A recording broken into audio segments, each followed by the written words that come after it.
Imagine this for a moment. You're lying in bed at night. The phone is face down, silent. Your chest feels tight.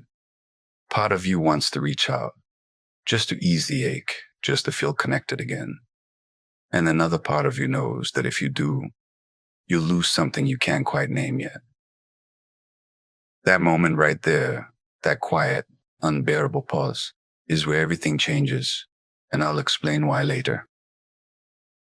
Right now, you might think the pain comes from missing them, but that's not the real source. The pain comes from resisting an old pattern, the pattern where you abandon yourself to keep someone close. Stay with me, because in a few minutes I'm going to show you why this urge feels so urgent and why giving in actually keeps you stuck. Silence feels cruel when you're the one practicing it. No contact feels like punishment. For you, your mind races. You replay conversations. You wonder if they've already moved on, if they've forgotten you, if your absence even matters. And the nervous system hates this uncertainty. It wants relief, not truth. So it whispers, just send the message. Just explain yourself one more time. But here's what no one tells you. Silence is not an absence. Silence is a message. And I'll come back to that, because this is where most people misunderstand their own power. When you chase, you're not doing it because you're weak. You're doing it because connection once meant survival. Somewhere along the way, you learned that closeness required effort, proving, adjusting, waiting. So when someone pulls away, your body reacts as if something essential is being taken from you. That's not romance, that's conditioning. And here's the tough part to hear, but you need to hear it. The more you chase, the smaller you become in your own eyes, not in theirs, in yours. Every unanswered message, every one-sided explanation, every attempt to fix what they broke quietly teaches you a dangerous lesson, that your worth is negotiable. Remember this line. Let it settle into your body. Self-respect is louder than explanations. When you keep reaching out to someone who has already shown you distance, you're not building connection. You're signaling tolerance for imbalance, and imbalance kills desire, respect, and safety. It doesn't matter how loving your words are. Energy speaks first. No contact feels powerful not because it manipulates the other person, but because it interrupts the story you've been telling yourself. The story where you are the one who must work harder to be chosen. Silence forces you to sit with the discomfort long enough to see the truth. If someone wants to meet you, they will move towards you without being dragged. And yes, the first days feel brutal. Your body is detoxing from hope, from fantasy, from the belief that if you just say the right thing, they'll finally understand. But understanding was never the issue. Availability was. Let me tell you something quietly, because this is where clarity begins. You don't lose power by stopping. You lose power by overgiving. Chasing lowers your position because it places the other person above you as the judge of your worth, the decider of your peace. And the moment you put someone on that pedestal, you step off your own ground. This isn't about playing games. This is about dignity. There is a difference. When you stop reaching out, you give yourself something rare, space to feel what you were ignoring. Grief, anger, relief, anger, relief, and eventually strength. Silence creates a vacuum, and vacuums reveal truth. If someone steps forward into that space, it's information. If they don't, that's also information. But either way, you are no longer chasing clarity. You're allowing it. I said earlier I'd explain why silence is not absence. Here it is. Silence removes the noise that was keeping you attached. Without constant contact, you finally hear your own intuition again. And intuition doesn't shout. It waits. Self-respect is louder than explanations. Say it again in your own way. Feel it. Because the moment you stop explaining why you deserve care is the moment you stop explaining why you deserve care. It's the moment you start receiving it from yourself first. Now, this is where many people get scared. They think, if I don't reach out, I lose them forever. But what you're really afraid of losing is the version of the relationship that existed mostly in your hope. Silence doesn't destroy real connection. It exposes whether it was real to begin with. In the next part, I want to talk about what happens inside the other person when you stop chasing. Not to give you control over them, but to give you freedom from needing that control. And I also want to talk about the difference between healthy waiting and self-betrayal, because many people confuse the two and suffer quietly because of it. For now, stay right here, breathe, let the urge pass without obeying it. You're not disappearing, you're returning to yourself. When you step back, something subtle but powerful begins to happen inside you first. Your nervous system starts to recalibrate. For a while, it will protest. It will tell you that you are doing something wrong, something dangerous, something that might cost you love. But that voice is not intuition, it's memory. It's the echo of times when closeness had to be earned, when silence meant abandonment, when being still felt unsafe. Stepping back interrupts that old wiring. It teaches your body that you can survive without chasing, and that lesson changes everything. Psychologically, distance restores perspective. When you're constantly reaching out, your attention is locked onto the other person, their mood, their responses, their availability. Your inner world shrinks around them. When you step back, your awareness widens again. You begin to notice how much energy you were spending managing the connection, how often you are anticipating instead of receiving. That awareness doesn't come when you're chasing. It only comes when you pause. And yes, something also changes in their mind. Not because you are trying to provoke a reaction, but because human beings respond to emotional gravity.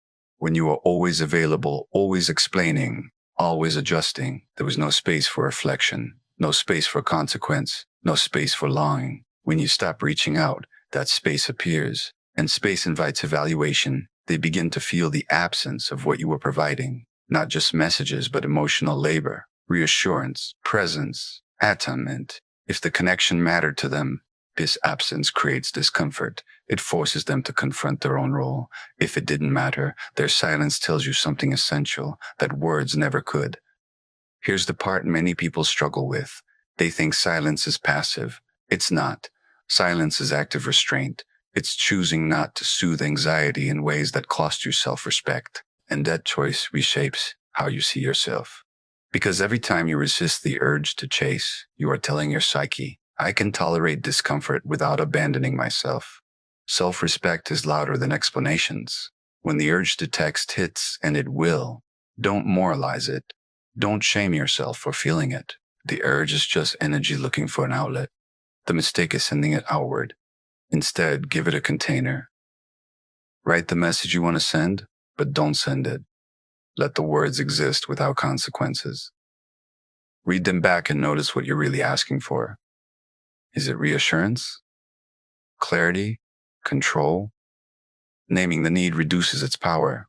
Another practical step is to delay. Tell yourself you can reach out in 24 hours, not forever, just later. Urges peak and fall like waves.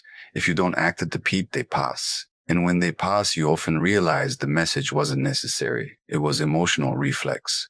Move your body. This isn't advice to distract yourself. It's regulation. A walk, stretching, breath work. These shift your nervous system out of panic mode. Most chasing doesn't come from love. It comes from dysregulation. Calm the body, and the mind follows. And here's something important. Do not stalk their life from a distance. No checking stories. No rereading old messages. That keeps the attachment active while pretending you're detached. True stepping back means removing stimuli that reopen the wound. You're not doing this to punish them. You're doing it to protect your healing. Self-respect is louder than explanations. Now, what should you focus on daily instead of chasing? Focus on structure. When relationships feel uncertain, people spiral because their days lack anchors. Wake up at the same time. Eat real meals. Create small rituals that signal safety to a body. Stability outside the relationship creates clarity inside it. Focus on restoring the parts of you that shrank. What did you stop doing to stay available? What conversations did you avoid? What needs did you silence? This is not the time to improve yourself to be more desirable. That's still chasing, just in disguise. This is the time to remember who you were before you started negotiating your worth. Invest in connections where energy flows both ways, not to replace anyone, but to remind your nervous system what reciprocity feels like. One balanced interaction can do more for your healing than 100 unanswered messages. You may notice something uncomfortable as you do this work. You might start to feel anger or grief or clarity that you were hoping to avoid. Let it come. Emotions that surfaced during silence were always there. They were just buried under effort. And here's another shift that happens in the other person's mind. If they're emotionally capable, when you stop explaining, you stop justifying, you stop asking for crumbs. They can no longer see you as someone who will always be there regardless of how they show up. That changes the dynamic. It doesn't guarantee reunion. It guarantees honesty. Self-respect is louder than explanations. If they return, it will be with a different energy. And if they don't, you will have gained something more important than their attention, your alignment. Because nothing is more exhausting than being in a relationship where you have to convince someone to meet you. I'm not saying this path is easy. It asks you to tolerate uncertainty without collapsing into action. It asks you to trust that what is meant for you does not require self-erasure. And it asks you to let go of outcomes long enough to see reality clearly. In the next part, we're going to talk about the difference between waiting with self-respect and waiting with hope that slowly drains you. And we'll talk about the signs that silence is doing its job, not in them, but in you. If they come back, this is where everything you've practiced matters. Not your words, not your explanations, your posture. When someone returns after distance, the temptation is to rush, to pour out everything you held back, to secure the connection as fast as possible. But speed is often fear in disguise. Go slow. Let their actions arrive before your emotions do. You don't need to interrogate them. You don't need a dramatic conversation to feel safe again. What you need is consistency over time. You watch. You listen. You notice whether their presence feels grounded or reactive, whether they are moving toward you with clarity or simply toward relief. Boundaries are not ultimatums. Boundaries are standards you enforce quietly through behavior. If they ask where you went, you don't justify your silence. You can say you needed space. You can say you chose to focus on yourself, and then you stop talking. Self-respect is louder than explanations. Pay attention to how they handle your steadiness. Someone who is emotionally available will respect your pace. Someone who is emotionally available will respect your pace. Someone who benefited from your chasing may feel unsettled by it. That reaction is information. Let it be. You are not here to calm the discomfort at the cost of your own balance. If they want access to you again, let it be earned through reliability, not promises. Through presence, not intensity. Through showing up when it's inconvenient, not just when it feels good. You don't need to demand this. You simply don't move closer until it's there. And if they don't come back, this is where the deeper work begins. Not the work of moving on quickly, but the work of closing the loop with dignity. Silence reveals truth either way.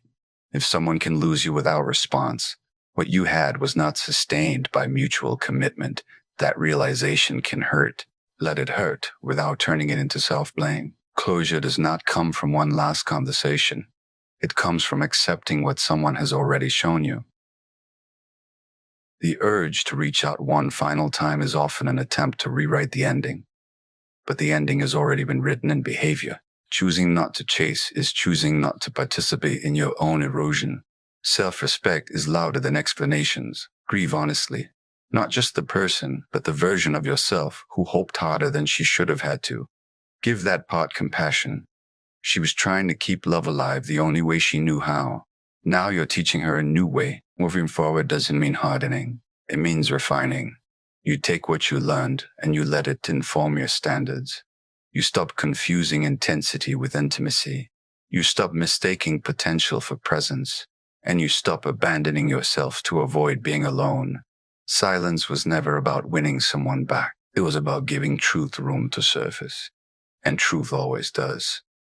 Either through renewed effort that meets you where you stand, or through absence that frees you from waiting. Self-respect is louder than explanations. Let me bring this together clearly. When you stop chasing, you regulate your nervous system. You restore your perspective. You create space for reality to show itself.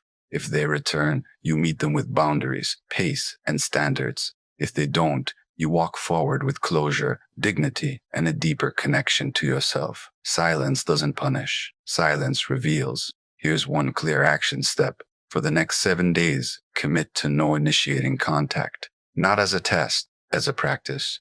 Each time the urge arises, write instead of sending. Move your body. Breathe until the wave passes. At the end of the week, notice how you feel in your body, not what has happened externally. That's where the real shift begins. You are not here to convince anyone of your value. You are here to live in alignment with it. And the more you do, the less you'll tolerate connections that require you to disappear to keep them alive. If this resonated, watch the next video where we talk about the subtle signs you're overgiving in relationships, even when it looks like love.